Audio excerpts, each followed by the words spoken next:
তুমি একটু হরিদাস পালের ইতিহাসটা আমাকে বলো তো, হরিদাস পাল কে ছিলেন সেটা নিয়ে একটু বলো। হরিদাস পাল তো আমার দাদু ছিলেন, এটা হচ্ছে প্রথম কথা। হরিদাস পালের নাতি আমি। সবার প্রায় একটাই কথা আছে, প্রথম দিকের দিনগুলোতে খুব স্ট্রাগল ছিল, সেলসের আনাটা একটা শক্ত কাজ ছিল। যখন শুরু করলে জায়গাটা নেবার কতদিন বাদে শুরু করলে, এবং সেলস বুম করা বা মানুষের কাছে পৌঁছানো, সেটা কিভাবে হলো? সত্যি কথা বলতে প্রচুর এখানে কিন্তু লড়াই করতে হয়েছে।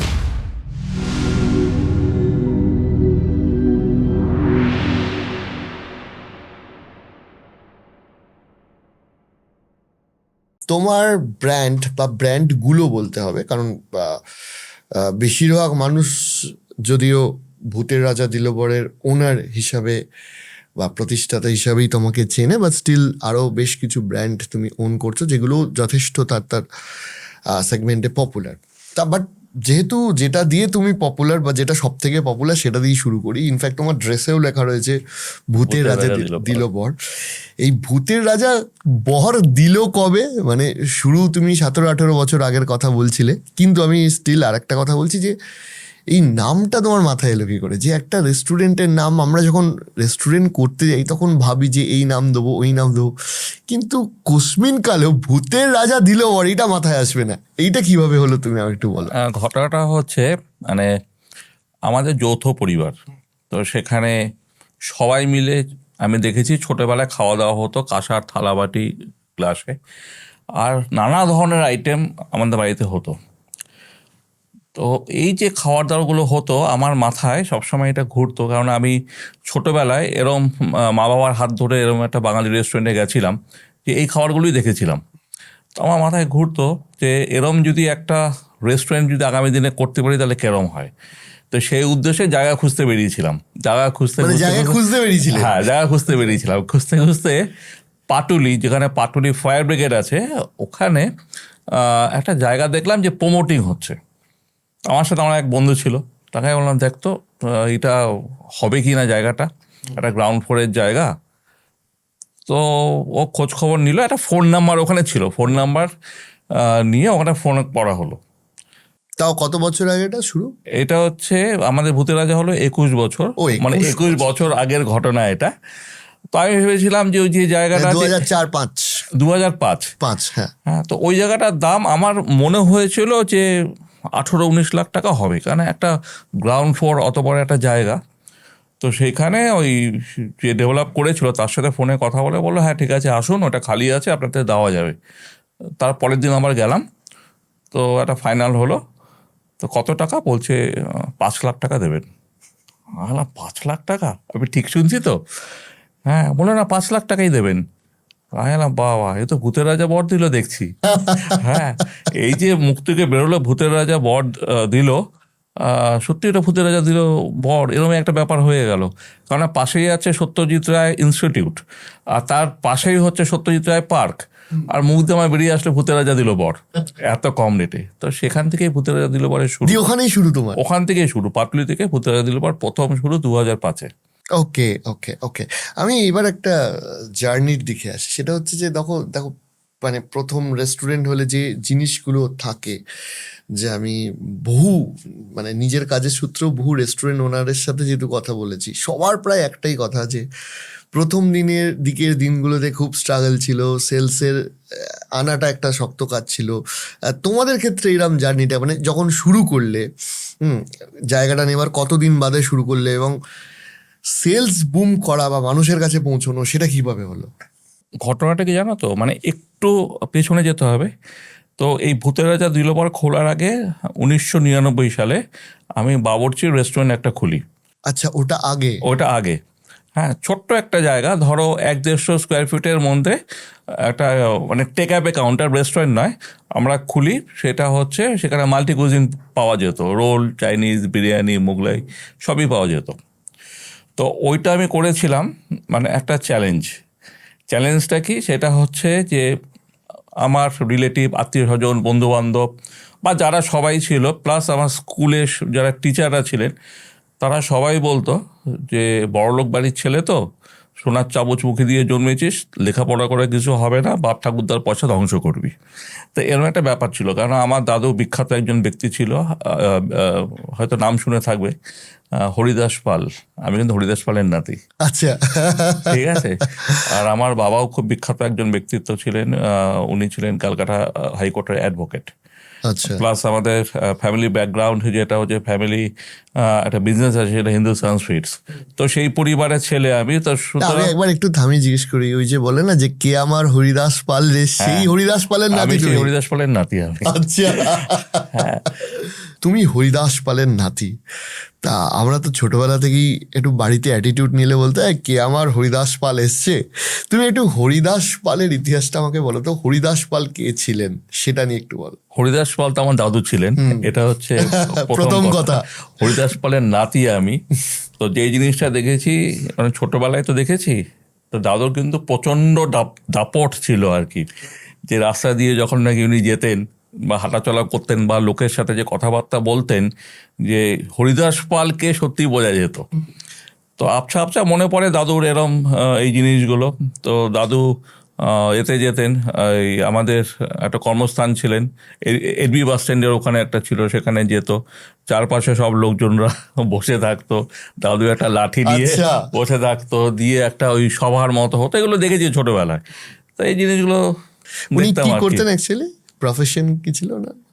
প্রফেশন তো বিজনেস, এই মানে ব্যবসায়ী। ব্যবসায়ী ছিলেন। হ্যাঁ, কারণ আমরা মানে আমাদের বাড়ি হচ্ছে অবিভক্ত ভারতবর্ষে ওই পারে ছিল। তারপর যখন কি দেশ স্বাধীন হয় আর কি, দেশ স্বাধীনের আগেই এই পারে চলে আসে, এবং পরবর্তীকালে আমরা ওই যাদবপুর অঞ্চলেই থাকতাম।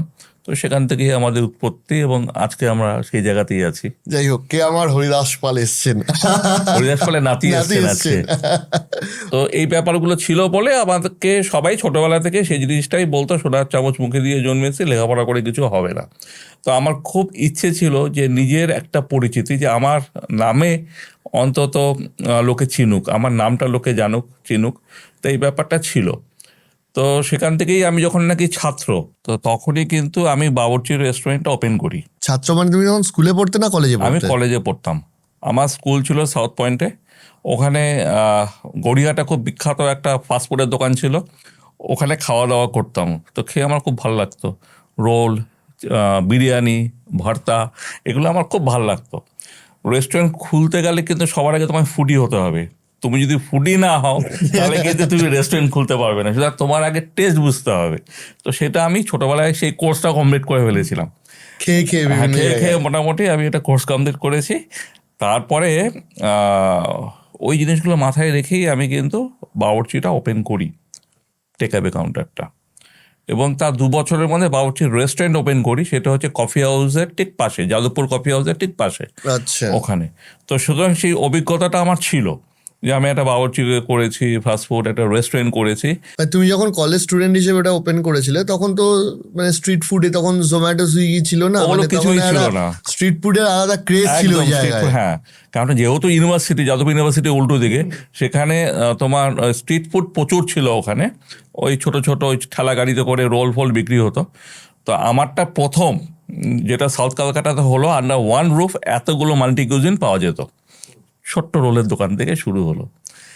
তো এই অভিজ্ঞতা যখন নাকি ছিল, তখনই আমি চিন্তা ভাবনা করতে পেরেছিলাম যে যদি একটা বাঙালি রেস্টুরেন্ট করা যায়।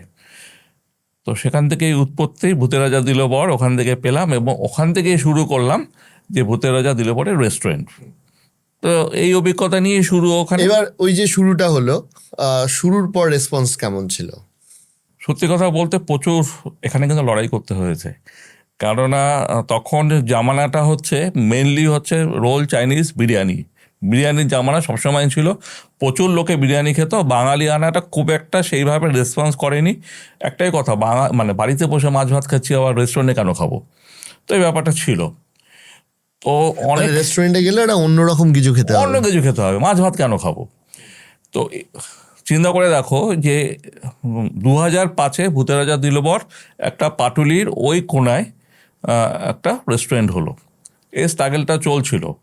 একসময় ভাবছিলাম বন্ধ করে দিতে হবে বোধহয়, কারণ সেল সেরকমভাবে হচ্ছিল না। এক এক দিন হয়েছে শুধু একটা ডাল বিক্রি হয়েছে 250 টাকা দিয়ে।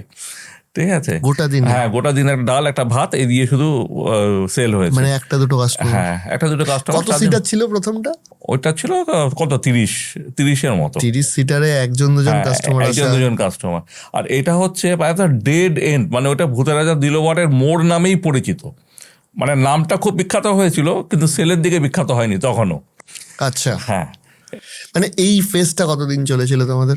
এই ফেজটা চলেছে 2019 অবধি, বুঝলে, 2019 অবধি আমি লড়াই করছি। ওদিকে ধরো বাবরচি আমি অনেকগুলো ব্রাঞ্চ অলরেডি তখন হয়ে গেছে, কিন্তু ভূত নিয়ে আমার সেরকম মানে কিছু বাবরচি হচ্ছিল থেকে না। যে ব্যাকআপটা আছে ওটাতেই চলছে। হ্যাঁ। একটা তোমার সুবিধা হয়েছিল আমার, যেটা শুনে মনে হচ্ছে যে যেহেতু জায়গাটা তোমার নিজের ছিল, রেন্ট দিতে হচ্ছিল না, সেইটা একটা তোমার। না, রেন্ট আমার কাছে সব করে দিতে হচ্ছিল, কোনোটাই আমার জায়গা নয়।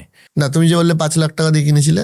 না, 5 লাখ টাকা দিয়ে যেটা আমি বাবরচির কথা বলছি। আচ্ছা, না আমি বলছি ভূতের রাজার না, ক্ষেত্রে। ভূতের রাজা দিল পর ওইটা, হ্যাঁ ওটা 5 লাখ টাকা দিয়ে আমি নিয়েছি। ওইটা রেন্ট দিতে ওটা হচ্ছিল না, রেন্ট ওইটা দিতে একটা হচ্ছিল না। ওইটা একটা তোমার একটা হ্যাঁ, বড় ওটা আমার প্লাস সুবিধা। পয়েন্ট ছিল। কিন্তু আমার বাকিগুলো সব একটা রেন্টেড। কেআইটি মার্কেটে ওটা ছিল, ওখানে রেন্ট দিতে হতো। রেস্টুরেন্টও কেআইটি মার্কেটে ছিল, সেখানেও রেন্ট দিতে হতো। কিন্তু তখন বাবরচি মেনলি ভূতকে টানছিল, সেলটা বেসিক্যালি সেটা টানছিল, বেসিক্যালি যে তোমাকে এখানে ব্যাকআপ দিয়ে চালাতে হবে। ব্যাকআপ দিয়ে চালাতে হচ্ছিল। 2019-এ আমরা কি করলাম, যাদবপুরে কেপিসি হসপিটাল আছে, তার পাশে একটা জায়গা পেলাম। তো ওই জায়গাটা আমি মনে হলো যে যদি ভূতের রাজা দিলবরকে এখানে নিয়ে আসি তাহলে মনে হয় ভালো হবে, কারণ অত দূরে লোক পৌঁছচ্ছিল না। আর তখন একটু বাঙালিয়ানা দেখছিলাম ক্রেজ বাড়ছিল। তখন বিখ্যাত বিখ্যাত কয়েকটা বাঙালি রেস্টুরেন্ট অলরেডি মার্কেটে বেশ ফ্লারিশ করছে। আয়না তাহলে একটু ট্রাই করে দেখি, একটু যাদবপুরে একদম সামনে নিয়ে আসি কি হয়। তো 2019-এ প্রথম আমরা ভূতের রাজা দিলবর যাদবপুরকে নিয়ে আসলাম, এবং ভূত ভগবানের এবং কাস্টমারদের আশীর্বাদে দেখলাম প্রথম দিন থেকেই ভালো রেসপন্স করলো। একটা ফ্লোর আমাদের ছিল, তো রেসপন্স যখন নাকি ভালো হচ্ছে তো হঠাৎ আমাদের কাছে এরকম অফার আসলো যে চন্দননগরে যদি একটা ভূতের রাজা দিলবর হয় কেরম হয়। তাহলে ভালোই হয়, খারাপ তো কিছু হয় না, তো করাই যেতে পারে। তো চন্দননগরে আমরা গেলাম, কাজকর্ম শুরু করলাম, কিন্তু সেই টাইমেই করোনা শুরু হয়ে গেল। তো ওই করোনার মধ্যে দিয়ে সব দোকান বন্ধ হয়ে গেল, লকডাউন শুরু হয়ে গেল। আমাদের যাদবপুরের নতুন ভূতের রাজা সেটাও বন্ধ। চন্দননগরে মাঝে মাঝে কাজ হচ্ছে, মিস্ত্রিরা কাজ করছে। আচ্ছা, চন্দননগরটা তোমাদের সেকেন্ড আউটলেট? Second outlet. আচ্ছা, আমি ভাবতাম ওটা অনেক পরে, বাট স্টিল মানে চন্দননগর ওয়াজ ভেরি ফেমাস ওই সময়। হ্যাঁ হ্যাঁ, এবং আমার এখনো মনে আছে, আমি প্রথমবার আমার ব্যক্তিগত এক্সপিরিয়েন্স বলছি, আমি প্রথম ভূতের রাজা দিলবর চন্দননগরেই যাই। হ্যাঁ তার একটা বড় কারণ হচ্ছে আমি ওই সময় একটা বাইক কিনেছিলাম, যে বাইকটা এইখানে কোথাও সার্ভিস হতো না। ওই হোন্ডা সিবিআর, ওটা হুগলিতে একটা সার্ভিস সেন্টার ছিল, সেখানে আমাকে সার্ভিস করতে যেতে হতো। তা আমি সকালবেলা ওই সার্ভিস সেন্টারে লাইন পড়তে বলে তখন আমি বাইকটা নিয়ে যেতাম, দিয়ে ফিরতাম। তো ফেরার পথে আমার খাবো খাবো কোথায় কোথায় কোথায় বলে আমি ফার্স্ট ভূতের রাজায় ঢুকেছিলাম। এবং আমার প্রথম এক্সপিরিয়েন্সটা একটু অদ্ভুত, কারণ আমি একা গেছি। এবার দেখছি বাকি যে সমস্ত কাস্টমাররা আছে তাদেরকে বলছে হাতে হাতে দাও তালি, তবে আসবে ভূতের তালি। এবার আমাকে বলছে স্যার আপনাকে তো বলতে পারবো না, আমার সাথেই তালি দিন, ঠিক আছে? তা আমি ওয়েটারের সাথেই তালি দিয়েছিলাম। আমাকে বলছে হাতে হাতে দাও তালি, আমি তালিটা কার সাথে দেবো? বলছে স্যার আমার সাথেই দিন। তো that was my first time. যাই হোক, চন্দ্রনগরটা খুব সুন্দর ডেকোরেটেড করে আর কি করা হয়েছিল, অ্যান্ড খুব ভালো রেসপন্স ছিল সেই সময়। খুব ভালো response। এখনো আছে হয়তো, মানে ওখানে তো মানে ওয়েটিং ছাড়া কেউ ডিরেক্ট ওখানে ঢুকতে পারতো না ওই সময়। আর ওইটা খুব ভাইরাল হয়েছিল, ওই হাতে হাতে দাওতালি তবে আসবে। আচ্ছা, এইটা কি তোমরা যাদবপুর থেকেই করেছিলে হাতে হাতে? হ্যাঁ, এটা যাদবপুর থেকেই। কেননা মেনলি আমাদের যে স্টোরিটা, যেটা ভূতের রাজা দিলবরের যে কনসেপ্ট, সেটা কি সত্যজিৎ রায়ের থেকে এসছে। গোপিকা অ্যান্ড বাঘাবাইন সিনেমা আমি ছোটোবেলায় দেখেছিলাম, এবং আমার খুব ভালো লেগেছিলো এই সিনেমাটা। এই যে ভূত এসে বর দেয়, হাতে তালি, যে ব্যাপারটা আসলো ভূতের বর থেকেই তো আসলো। তো এটা কিন্তু ছোটোবেলায় আমি এটা ভিজুয়ালাইজ করতাম যে এরকম যদি সত্যি আমাদের লাইফে যদি কেউ আসতো, কেউ যদি থাকতো, যা ইচ্ছা আমাদের পূরণ করতো। তো আমরা ওটা চালু করেছিলাম, কেননা যখন নাকি 3টে বর তো পেয়েছিল গোপী বাঘা, হাতে তালি দিলেই খাবার পাওয়া যায়, হাতে তালি দিলে যেখানে ইচ্ছা সেখানে যেতে পারে, গান গাইতে পারে, যে ব্যাপারগুলো ছিল। তো তিনটেই আমরা এখানে ইমপ্লিমেন্ট করেছিলাম। তো আমাদের মেনই হচ্ছে যখনই কোনো থালি যাবে তখনই আমাদের কাস্টমারের সাথে ওই হাতে হাত দেওয়া থালি তবে আসবে ভূতের থালি, সেটা টিল ডে এখনো অবধি আছে। তারপরে যে গান গাওয়ার যে ব্যাপারটা, ওখান থেকে হচ্ছে শুন্ডি রাজার রাজদরবার, যেটা গোপীবাঘা বর পাওয়ার পরে শুন্ডিতে গেছিল সে রাজাকে খুশি করার জন্য। আমাদের থিমের কিন্তু শুন্ডি রাজার রাজদরবারও আছে, সেখানে গানেরও ব্যবস্থা করা হচ্ছে। কেউ যদি মনে করে যে সে গান গাইতে চায় সে গান গাইতে পারে। এই এই এই যে চন্দননগরটা যখন তোমার কোভিড টাইমে চলছে তখন মানে কতদিন লেগেছিল ওটা কমপ্লিট করতে? কারণ ওটা খুব সুন্দর ডেকোরেট করা হয়েছে, কথাটা মানে ছোট জায়গা হলেও খুব ছোট, সুন্দর। হ্যাঁ, মাস 3-4 তো লেগেছিলই। এবং সেই সম্পর্কে একটা বলি, তো যখন এই কোভিড ব্যাপারটা চলছে, চন্দননগরে কাজ চলছে, তখন কিন্তু আমি নিজেও অসুস্থ, আমারও তখন করোনা হয়েছে, আমি শোয়া। তো কি কাজকর্ম হচ্ছে না হচ্ছে, তখন ওই মোবাইলে কথা হতো, Video call-এ। মোবাইলে ছবি আসতো, সেই ছবি দেখে দেখেই হতো। আগস্ট মাসে ওটা ওপেন হয়েছিল চন্দননগর। কুড়ি। হ্যাঁ, আগস্টে ওটা ওপেন হলো, এবং ওপেন করার পর তো তুমি নিজেও জানো এটা হিউজ রেসপন্স হয়েছিল। এবং তুমি দেখো, মানে এটাও একটা ভূতের বর, আমি বলবো এটা ওয়ান অফ দ্য বিগেস্ট বর। সেটা হচ্ছে করোনার আগে আমাদের একটা ভূতের রাজা দিল বর ছিল। করোনার পরে আজকের দিনে তোমার সাথে যে কথা বলছি, এখন কিন্তু 19টা ভূতের রাজা দিল বর। 10-12টায় আমি নিজেই খেয়েছি হ্যাঁ। তার তো মধ্যে। 19টা ভূতের রাজা দিল বর এত শর্ট টাইমের মধ্যে। এটা ভগবান, ভূত এবং যারা আমাদের কাস্টমার তাদের তো আশীর্বাদ ছাড়া এটা সম্ভব নয়।